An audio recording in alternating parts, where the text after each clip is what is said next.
To Generations of X, part 2, take 2, because the computer messed up and now we're here again.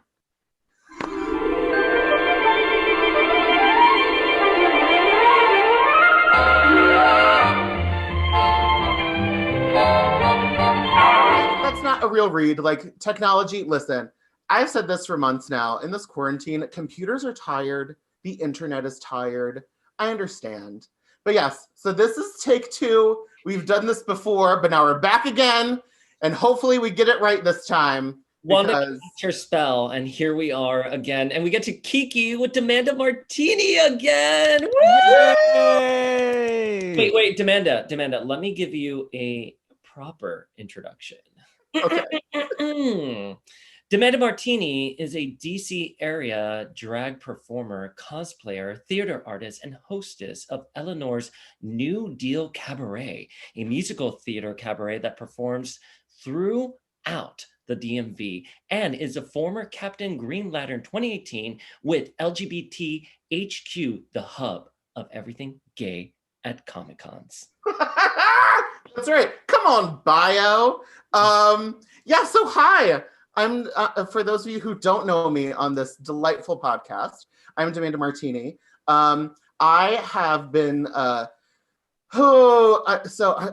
been doing drag and cosplay and theater costumes for the majority of my life, it seems now, a long time. And it like just the fact that I get to just get dressed and talk about nerd shit is just literally like my favorite thing. Like this is my favorite thing. So thank you guys so much for having me on here again.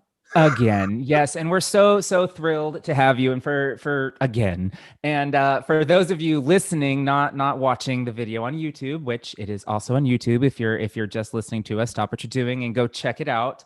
D'Manda is dressed as the fabulous Wanda Maximoff, and not just any Wanda Maximoff. She is classic Brotherhood of Evil Mutants, full headpiece Wanda Maximoff. I'm living for it. Girl, look at your headpiece. So my favorite thing. So the last time we recorded this, and I was in this nonsense getup. I have group chats with friends, and one of them is with a group of drag queens that I have met over quarantine. We did a competition together called Nick's Quarantine, and the organizer of that competition, Logan Stone, shout out to Logan Stone.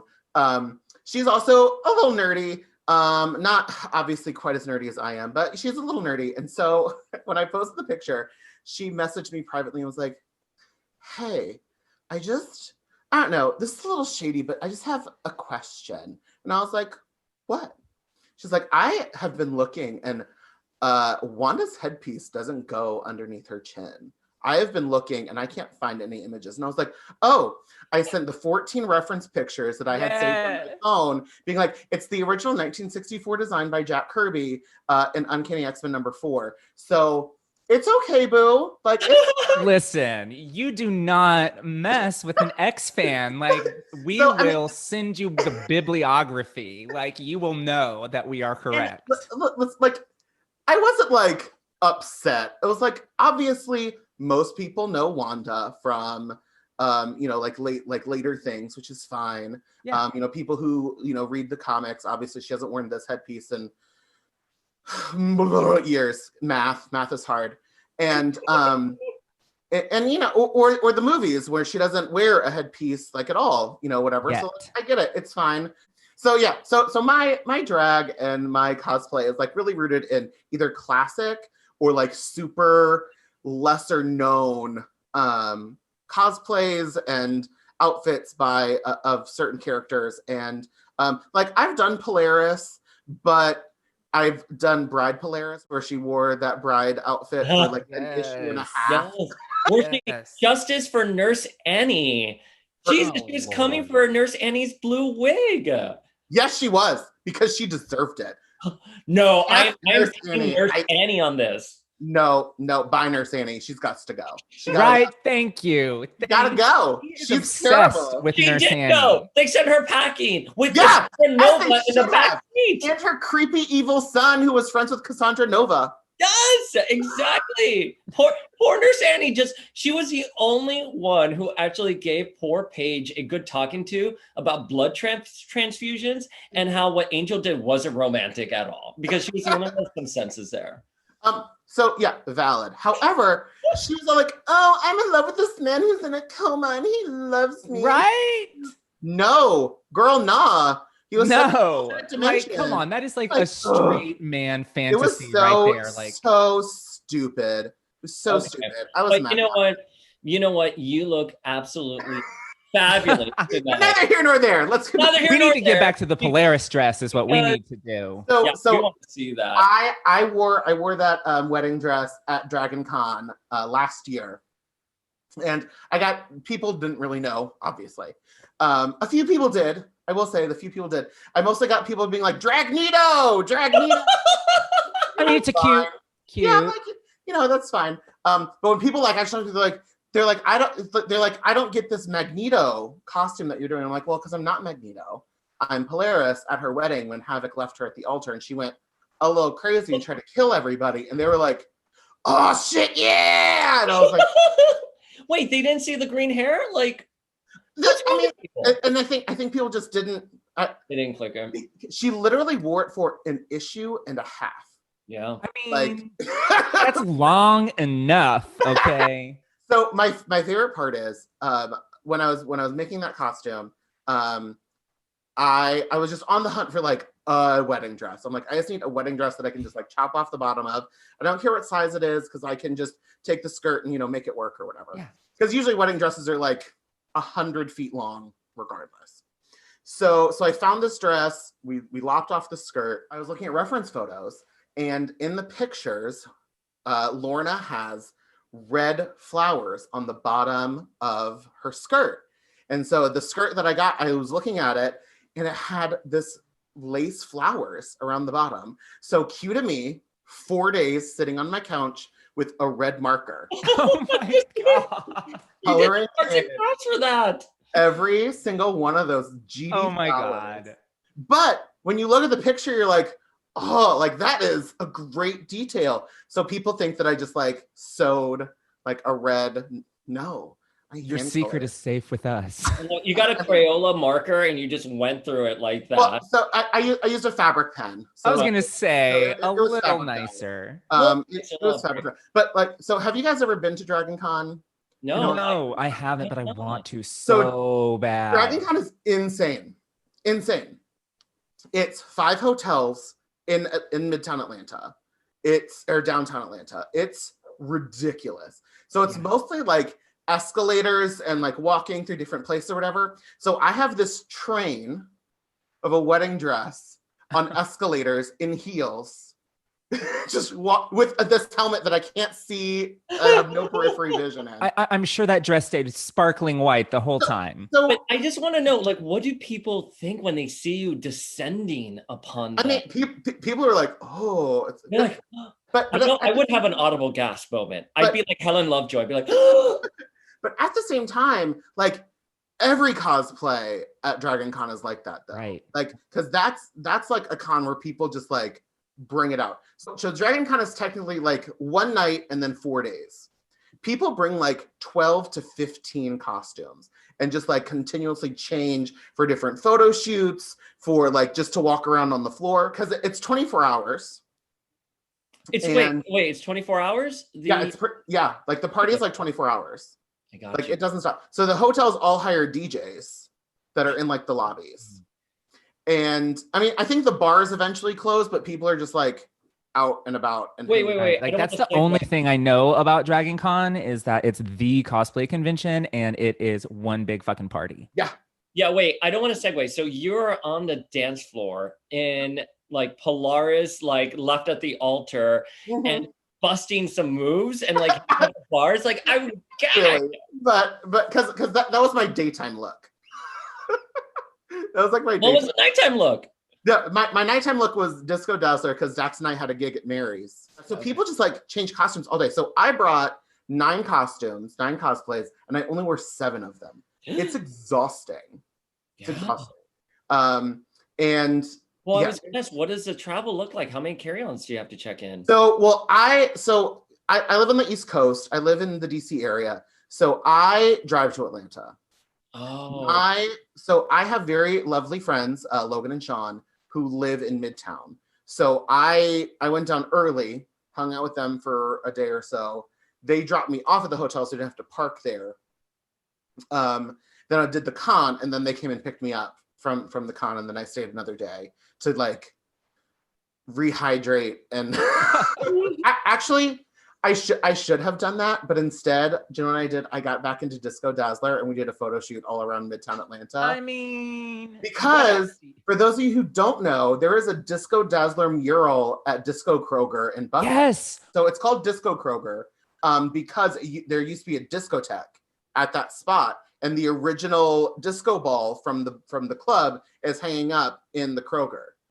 Oh. And so on the side of the Kroger, they hired this artist named Dax, not Dax, but another guy.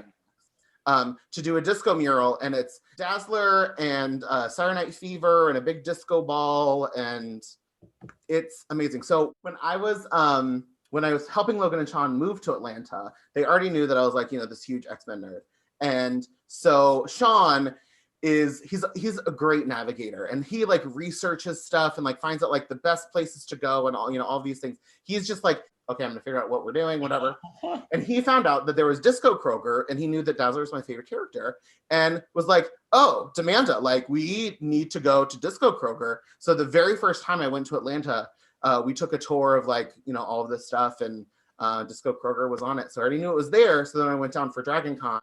I was like, this is what I need to do, because I knew that I was already bringing Disco Dazzler. So I was like, well, obviously I need a Obvi. So we are here with the fabulous D'Manda Martini tonight because we are celebrating WandaVision, which is premiering on Disney Plus on January 15th. Woo!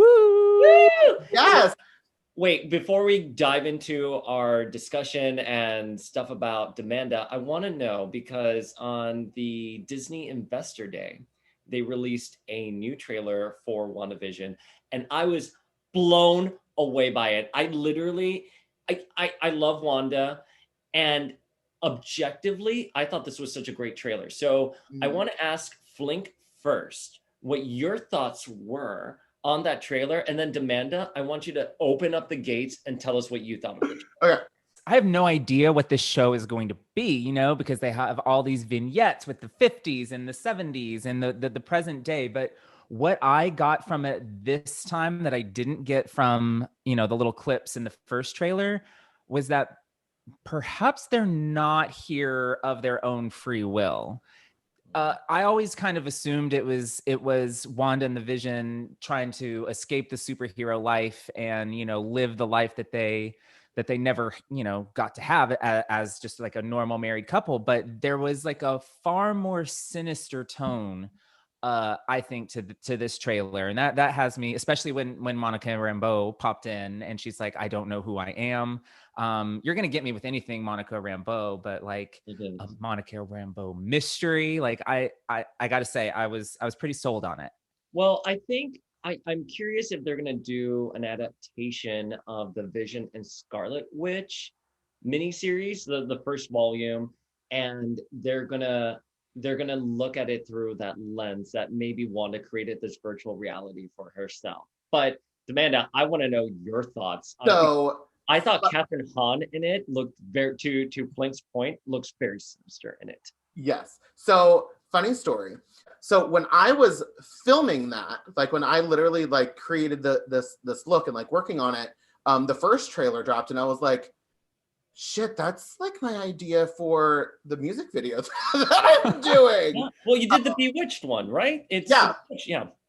So the music video that I did is like a little like Bewitched thing, and like literally when the trailer dropped, I was like, oh, well, I'm glad that I took pictures of me and my friend Austin that I painted up as Vision, and I totally made like a WandaVision like picture, and it was like coming out in 2121, right? Like I'm on some wavelength. So I kind of agree with Dayspring. I think that because Wanda's powers in the MCU are very ill-defined right now. Like she's had like this little bit of like weird telepathy, which doesn't like, because like her powers come from the Mind Stone, but so did Quicksilver's, and you know, whatever. But like the telekinesis part is kind of like, you know, what her defining thing has been so far. I think that due to all of like the nonsense that's happened and the sort of like already weird converging timeline that has happened with them taking the all the stones and her destroying the mind gem, I think that maybe she's actually figuring out how her powers work, or maybe she doesn't and she's subconsciously like, you know, doing the stuff. I'm right there with you. I think subconsciously she's endured a lot of trauma. Her brother's dead. She herself was dead. Her lover is dead. Everything that happened at Civil War. So I think subconsciously her powers are operating on a level, and she's created this little cocoon for herself. And it's going to adapt when they were in New Jersey. And we're going to find out that she's, I think Agatha or Agnes, whatever Catherine Hahn's character is called, is holding her there as well, and sort of has discovered Wanda's power, however it plays out. But we do know that WandaVision is going to be the first out of a 3-part story that's going to continue in Spider-Man 3 and Doctor Strange 2. Yes. So I think that her powers, that I think it's like a bit of a mix of like, they're like pulling from the 2 different stories of the first Scarlet Witch and Vision miniseries, where they're, you know, living like their suburban life, and she makes herself pregnant and blah blah. Because remember, like when she made herself pregnant before, she like did that from like sheer force. Wait. But I want to just point out, because I'm such a Wanda stan, that that she actually even calls it out, and she's here like, "How did I make myself pregnant?" And everyone, even Doctor Strange, is like, "Wanda, don't worry about it. It'll be fine." It's like, I guarantee it'll be okay. It won't be. It won't be. Come on, the Avengers track record with taking care of their female members. Oh, I mean, hello. Yeah. Wait, so D'Manda, what are your hopes? Do you think that she's going to be revealed as a mutant? And because they said they're going to explore her powers. So of those powers. I think that what's going to happen is that she's so I think they're pulling from the first Vision Scarlet Witch, and sort of like Heroes Reborn, where like she's created a pocket universe, and like, you know, she's probably like created like some sphere, which is why like the Shield people and Monica Rambeau are like trying to get inside to find out, well, what the F is this? We should find out like what's going on. So I think that's kind of what the storyline is, and I think you might be right, where the Agnes / Agatha Harkness / whoever Catherine Hahn is sort of like, oh, here's this super vulnerable person, and she might be, I don't know, some sort of psychic or witch or whatever, and it's sort of like manipulating her to figuring out like what this kid can do. And I think what's going to happen is that through all of WandaVision, she's going to like shatter the multiverse, which is then what happens in Spider-Man 3. And then, you know, like technically Wanda is now not, you know, in current continuity in the comics, a mutate, not a mutant. And so I think that was done because, I mean, the way most people read it as when that happened in Axis or X-Axis, whatever that crossover was called, that Rick Remender did, which Flink loved so much. Oh, I just love Rick Remender. I think we acknowledge it was done because of the film rights. Oh, absolutely. Absolutely it was. Yeah. I wonder if they will use Wanda as a conduit there. But before we dive into more WandaVision, we're like so ahead of ourselves. I mean, we're gonna talk, listeners, we're gonna talk so much about Wanda. I want to know about D'Manda a little bit. And D'Manda, can you tell us your first encounter with the X-Men? So my first encounter with the X-Men, so it was like, picture it, Tooele, Utah, 1990. So actually it was like, I think it was actually 1991. But the first Marvel trading card set had already come out, and the second one was just released. And my cousin had, you know, a bunch of trading cards, and I was just going through them, and I came across Arthur Adams' trading card of Shadowcat. And it's just like her cute little face with her dumb blue mask, and she's holding Lockheed. And I'm like, she looks cute. And so I turned the card over, And I was reading it and I was like, oh, okay, like, this sounds cool, like party, like whatever. And so then like continuing going through, I came across Rachel Summers, Phoenix. So she was just Phoenix at the time, in her like Red Hound costume. And I was like, oh, she looks cool too. Like she's got the spikes down the front, like she looks pretty badass. And I turned it over and they were both on Excalibur. And I was like, oh, these two are like on the same team. Like this is awesome. And then like they used to have like the little like fun facts at the bottom. Yeah. And it was like, she's the daughter of Jean Grey and Scott Summers from X Factor. And I was like, oh, so I was like, there's like more to this. Okay. History here. So my cousin, because I liked Shadowcat and Phoenix, gave me those cards and also gave me Excalibur, I believe it's number 11, which is literally the issue right before the Crosstime Caper. Yeah. So that was like my introduction. And some of the first X-Men comics that I read, like X-Men, was them going to Shi'ar Space, that whole Skrull saga, which was like super confusing. Like I had no idea what the F was going on, obviously. But then, so like the other set of trading cards came out, but then like what really got me into it and like really like got me to start knowing who characters were was the Jim Lee X-Men trading card set. So not the ones where it's like the different characters, but the ones where it explained the story. So it's just like images from the comics, where the card started out with my favorite issue of all time. I have it framed and signed by Chris Claremont, Uncanny X-Men 256, which is the infamous body swap issue of Psylocke. I love your origin story because we've spoken about this before. I started off with the trading cards as well. Mine were the 94 Fleer Ultras and it was Rogue.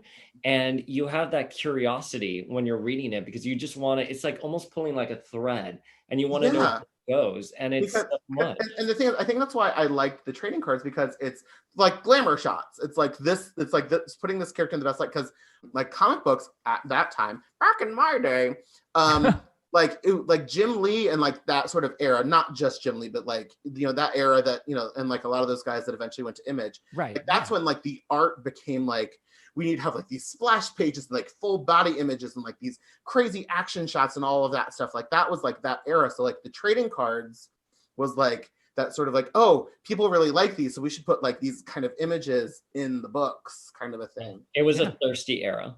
Oh yeah. Oh, and the swimsuit issues. I was about to say that. Well, you have a surprise coming up when we ask you to read some X-Men. So we know you love Rachel, and I suppose you already answered this question a little bit earlier. If not with this fabulous D'Manda Martini shirt. Go to RedBubble. It's RedBubble available now. Yeah, it's in my link tree on my Instagram. So my favorite. Yes. Is Dazzler, which of course talked about. As we were going about this in another life.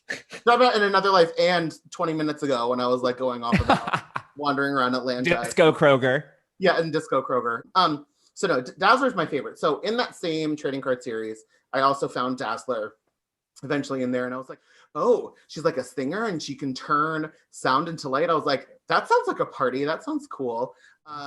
And one of my first Dazzler issues was Fall of the Mutants, which, so like reading those issues again, I didn't understand a lot of it. Like I didn't even understand that the purple-haired woman and that was the same Asian woman from. I mean, who could understand that? It didn't make sense then. It doesn't make sense now. I had no idea. Plus. And All of the Mutants doesn't make sense no matter how many times you read it. But also, like, don't even get me started on like, so when Betsy went to the armor look, like I had no idea who that character was. None. I was like, who is this? What's that? Girl, she didn't even go here. Yeah, and it was way before like Google or Wikipedia. Like I couldn't just like figure that out. They don't know how easy they have it that they can just wiki or Google a character. Or for a huge website to me was that opened that started in 2000 was UncannyXmen.net. Oh yeah, exactly. I have read that entire website probably 4 times, which is why I have like nonsense knowledge of. Same. And I want to give a shout out to UncannyXmen.net because we've been reading it for 15 years. Constantly, and we still refer to them. They're much better than Wikipedia. So listener, go to uncannyxmen.net. Well, wait. Speaking of you gotta go. Who's your least favorite X-Man? So my least favorite, and so a lot of people are want to start controversies and say big name characters. I don't. My actual least favorite is Omerta, Polly Provenzano.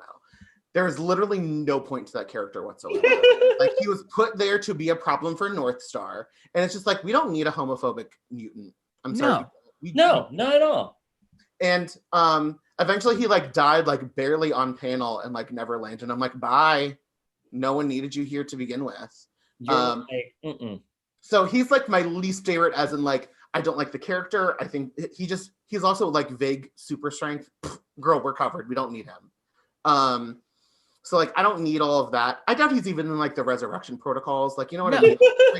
Honestly, if you hadn't reminded me he existed, I wouldn't even know. But fuck that guy. Yeah. Fuck his homophobic ass. So that's my real true honest do not care for it, does not ever need to be mentioned again. But people always want to be oh, let's name characters. So my least favorite character that I think is super overblown, and though I still love him and understand his character, I really don't like Wolverine.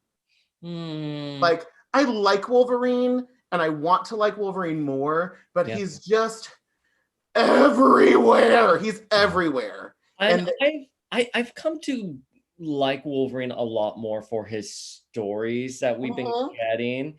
I agree about the overexposure. I do now that I'm an adult person, I do understand from an editorial perspective why they would have had that character in multiple books. And of course, I get it. That gravy train. But yeah, when I was a fan growing up, I was no more Wolverine. Yeah, I get it.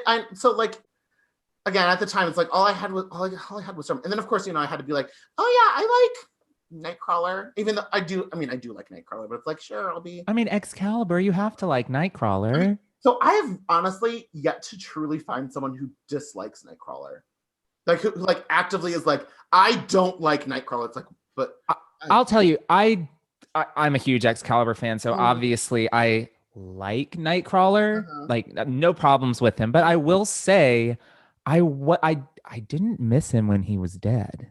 So here's the thing. When he died in Second Coming, I thought that was a great noble sacrifice. Was I devastated? Absolutely. But that's why you kill a character like Nightcrawler. Yeah. Because people don't actively dislike him. Yeah, but it was a death based off of faith. He had faith that hope was the second coming of the mutant race. And that's and he is a man of faith.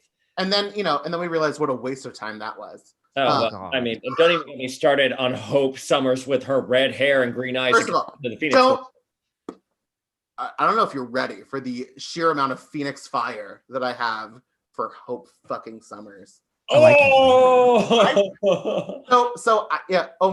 Hope Summers is maybe a step or two just above that, and it's only because I had such faith in the plan for Hope, and that they had this whole thing planned out, and that it was gonna have this huge payoff, and it was gonna be so great. And she was either gonna be Jean reincarnated, or she was gonna be some Phoenix-born child, and that's just why she looked like the rest of them. You know what I mean? I was there's got to be some reason.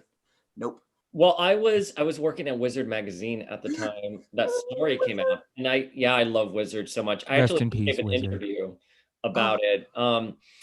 But the original plan for Hope, the Messiah baby, was that it was going to be Jean Grey reincarnated, which is in the script where Cyclops, it's mentioned Cyclops understands who the baby really is and where he wants to go. So the allegory was going to be that he raises her in the way that Slim and Red raised her in the future. And the locket, of course, obviously editorial changed a little bit, and I'm all angry about it. But wait, I want to, before we continue going on further, I'm thinking about being a little Dayspring on the school grounds, and I always wanted to be the girl as well.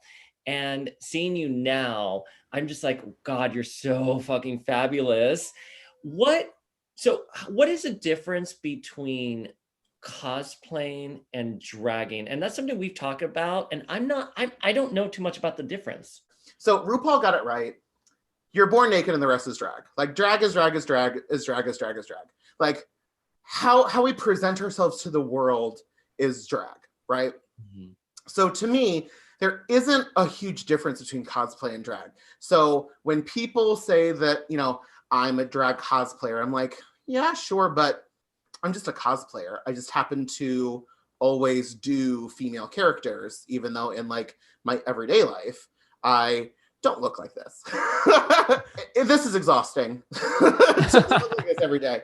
But yeah, so to me, like there's no like real difference. Like cosplay is cosplay. Like people, the only like real difference to me is that there is an actual reference that I'm making in cosplay instead of just when I'm like throwing a drag look together. Usually I'm still like doing some kind of reference or, you know, wanting to look like something in particular when I, you know, when I do drag. Dax says that my drag aesthetic outside of cosplay is like flamingos on fire because I just love color. Like I just like put all the color on my face. I want like big colorful wig. I want the you know, most colorful nonsense. But yeah, so like in cosplay, like I'm doing like a reference, but to me it's all the same. So like to me, I wouldn't necessarily like call myself a drag cosplayer unless like that was kind of because like I've been interviewed before about like being a drag queen who cosplays. But yeah, like so I mean there are tons of drag queens who cosplay. In fact, today, if you go to my Twitter, a dear online friend of mine, Tay Bobo, just posted an image being like into the WandaVerse and did a picture of me, Dax, and her drag mother, Scarlet Bobo from Drag Race Canada. And Kixie Vixen, who is a San Diego queen, who's also a drag queen who cosplays, she commented with her picture as Wanda being like, I want Anne. And I'm like, yes, girl, all the Wandas unite. Yeah, like, don't you Wanda? Don't you Wanda?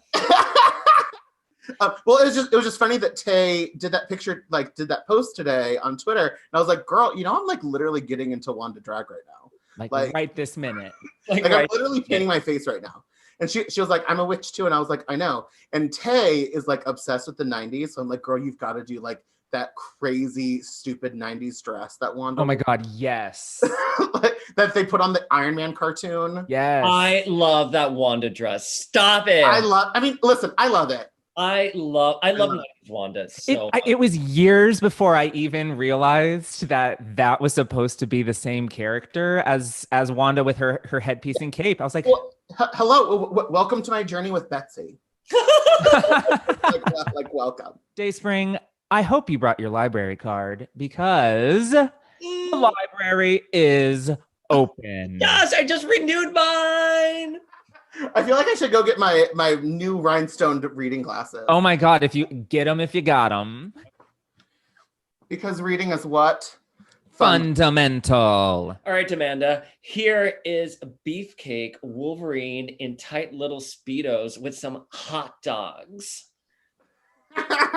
So, you know you're a horrible father when all of your long forgotten biological children band together as a supervillain team to not only kill you, but to destroy everything you hold dear. Yes. Oh my God, yes. Drag him. All right, next one. Oh, Cyclops. Does growing up without any female figure make you want to be dominated by them? If so, Cyclops was right.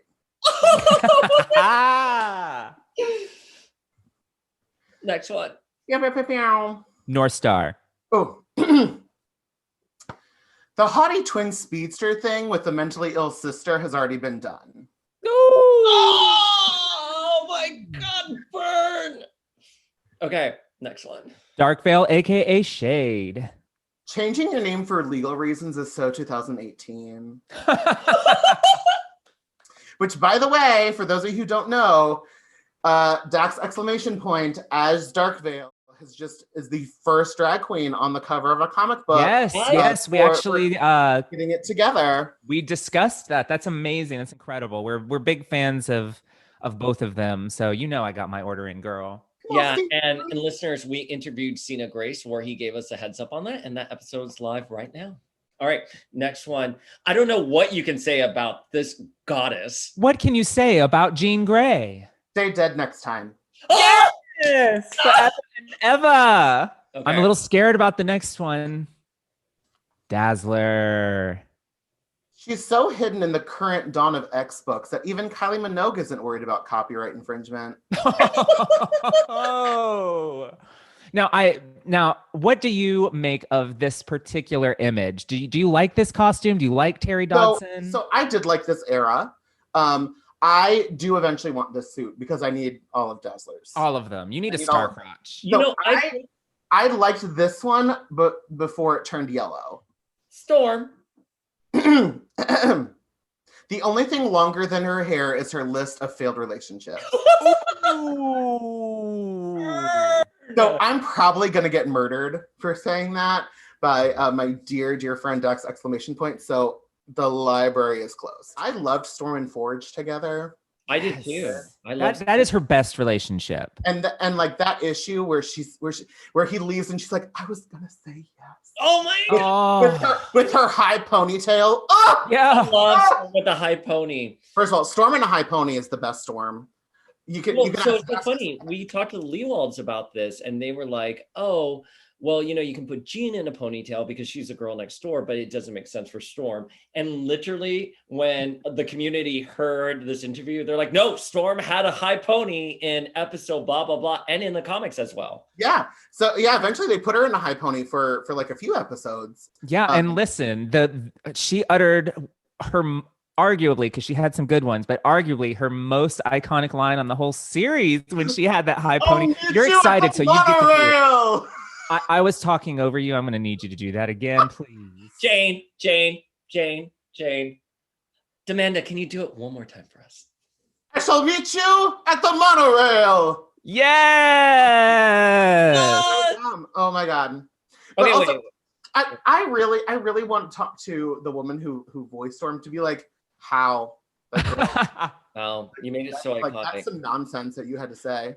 All right, I want to know what her speaking voice sounds like. Like, how out of her regular is that? I shall be swiping my subway card right now. Can you imagine her in everyday life? First of all, I would die. Oh my God. Guys, I know, I get it. Storm is a goddess, but we're here to talk about another goddess, a goddess by the name of Scarlet Witch. And we're here to decide the fate of Scarlet Witch. And look, if you listen to this podcast, you know I am a diehard Wanda fan. I love Wanda. But D'Manda and Flink, Wait, what just happened? Where did Dayspring and D'Manda go? Okay, well, they just sort of blinked out of existence there. I guess Wanda must be messing with reality again. Let's just make this a two-parter. So check back here on Thursday for part 2 of our very special WandaVision kickoff episode. And until then, this is Flinkman for Generations of X. Peace out, guys.